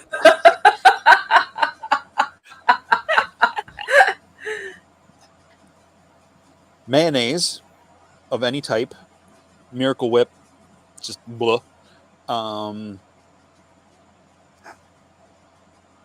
What's that? It was a breakfast thing. My stepdad tried to make me eat it once. Is it like something hash? It was like some sort of like fried meat thing for breakfast. Corned beef hash? Scrapple? Yes. Maybe scrapple. I don't know. I started chewing it. There's something in the texture of that I don't really care for beans, but if they're done right and like mixed in frugally, I can get through with beans. But yeah, there's just something in that kind of pasty, starchy texture that I can't stand. It was either Yeah. corned beef hash or scrapple. It was one of those two, and I was just like, "Ugh." It was probably the both of them. It might have been. It was gross. My stepdad, the way he cooked stuff was also like he'd make those steakums, those like freezer, Yeah. like he'd make those, but somehow like got extra like grease and fat on them, like, Ugh. and it would just like soak through. Like I loved them, but they were so greasy, it like made me sick. And he'd be like, "Here, have another one." I'm like, "I don't want another one." Yeah, anyway, sorry, Ugh. but yeah, scrapple, Like mayonnaise. soggy bread. Oh. Yeah. So, cats or dogs? I like dogs more, but both are okay. Like I'm okay with cats, but I like dogs better. Okay. And what's your favorite holiday? Favorite holiday? I gotta say Thanksgiving. Like I love Christmas. I love some of the other ones, but there's just something about things like you're just coming together. Now, granted, all the social injustices aside, the idea of just coming together with people you love, whether it's your biological family, a found family, whatever it is, to just come together just to eat. Like it's a holiday dedicated to eating a meal and just Yes. taking a beat. Shout out to all the people who spend the time making the food that day, and their patience with people coming into the kitchen when you shouldn't be there. But That's me. it's just yeah, I love Thanksgiving. Yeah. It's a great, great holiday. I love spending it with my family. Would you choose mountains, beach, or lake?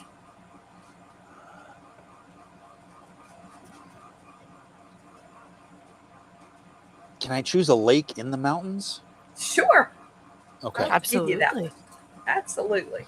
Actually, oh man, that's tough. Beach, but it's got to be like Pacific Northwest, like Maine, like cold beach, not suntan beach, Gotcha. like craggy rocks and that sort of. Yeah, I'll do that. I'll do craggy rock beach, Okay. not tourist beach. Perfect. What is your favorite pizza topping? Italian sausage. Oh, Ooh. I don't think we've had that one before. No.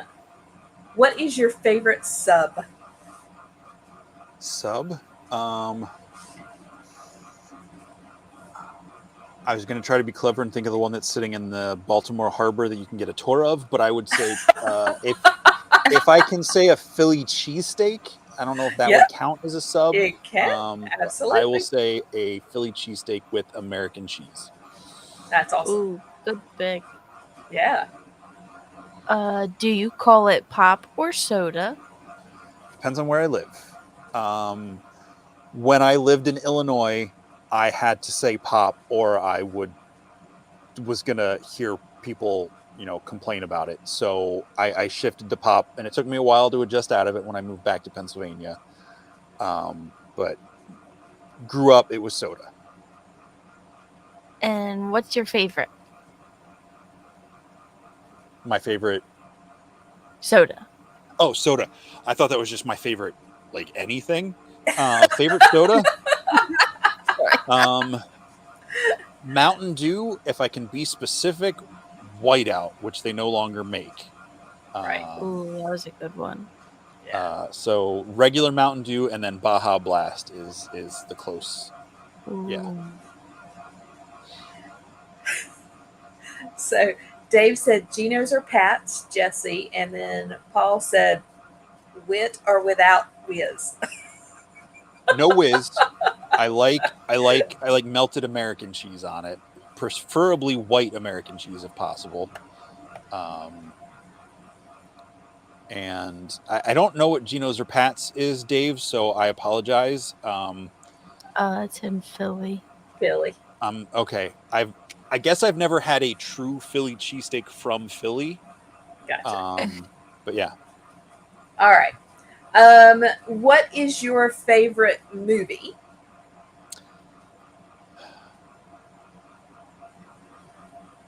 see, this is me making it complicated for myself. So I have a top 13 list, and then I have what I call my ultimates. So if it's part of a franchise, it can't be on the top 13 list Okay. or part of a series. So I would say either Lord of the Rings, if I can include more than one movie, because I consider that one movie, or Braveheart is my number one top 13. Gotcha. Okay. What is your favorite movie genre? Good? No. Yeah. Amen. I don't know. I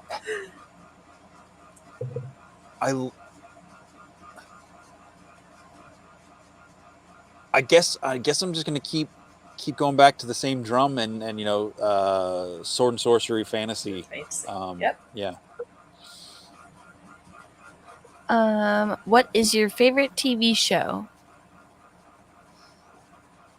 Favorite TV show, like of all time, Oh, your favorite Yes. TV show currently? currently. Yeah. Ooh. Um.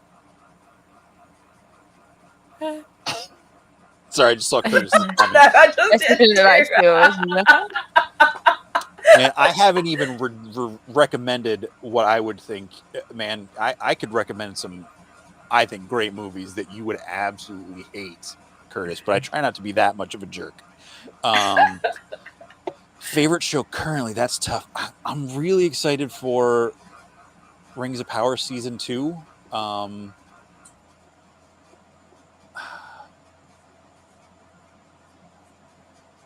I would say, man, everything's kind of in between. There's not a lot of shows currently on, but like most recent that just in between seasons would probably be Blue Eye Samurai.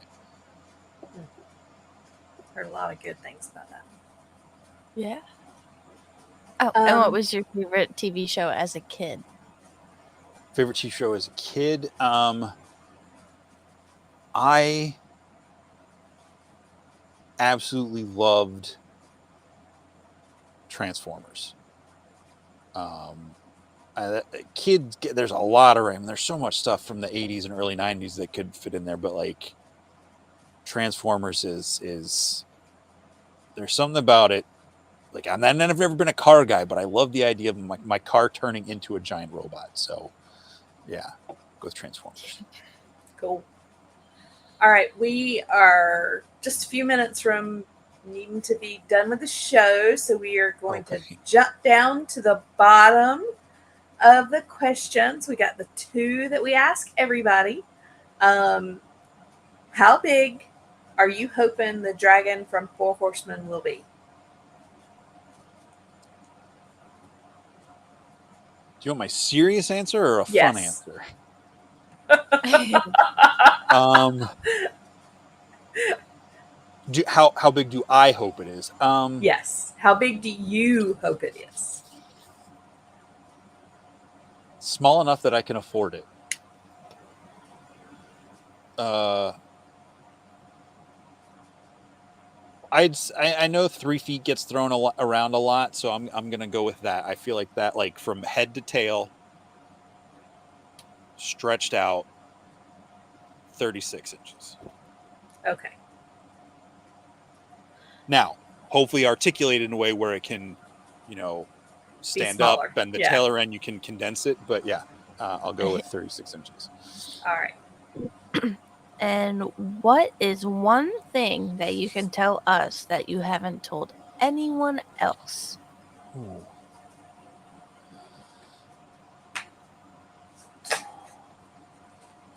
This is my favorite question. I know. Man, I'm a pretty open book.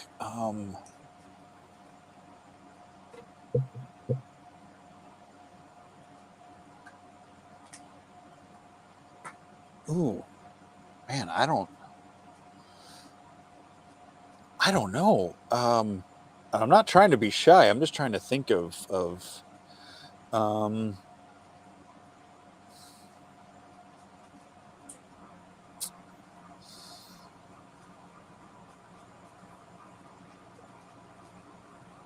No, I've told someone that.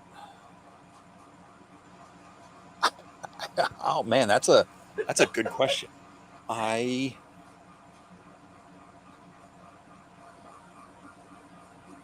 You stumped me.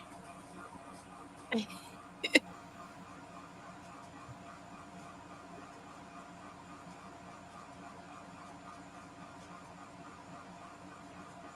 mean, the thing is, I have a therapist, so like, even if it's stuff I'm not comfortable sharing with like public, like I've talked to them about stuff.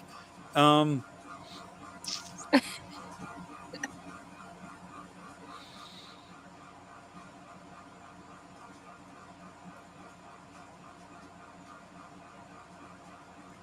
I don't know. I don't. I got nothing.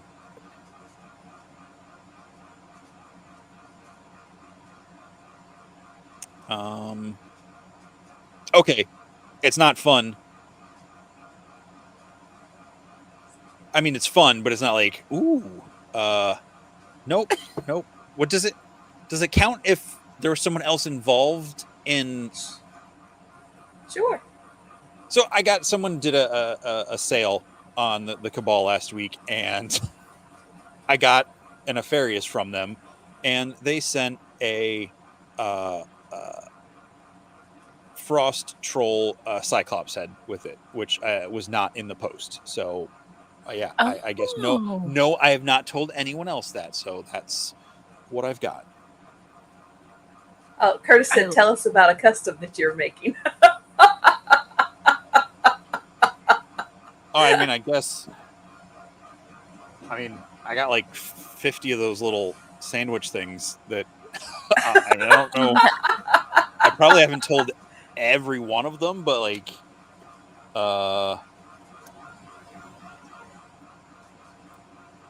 nope, I got nothing.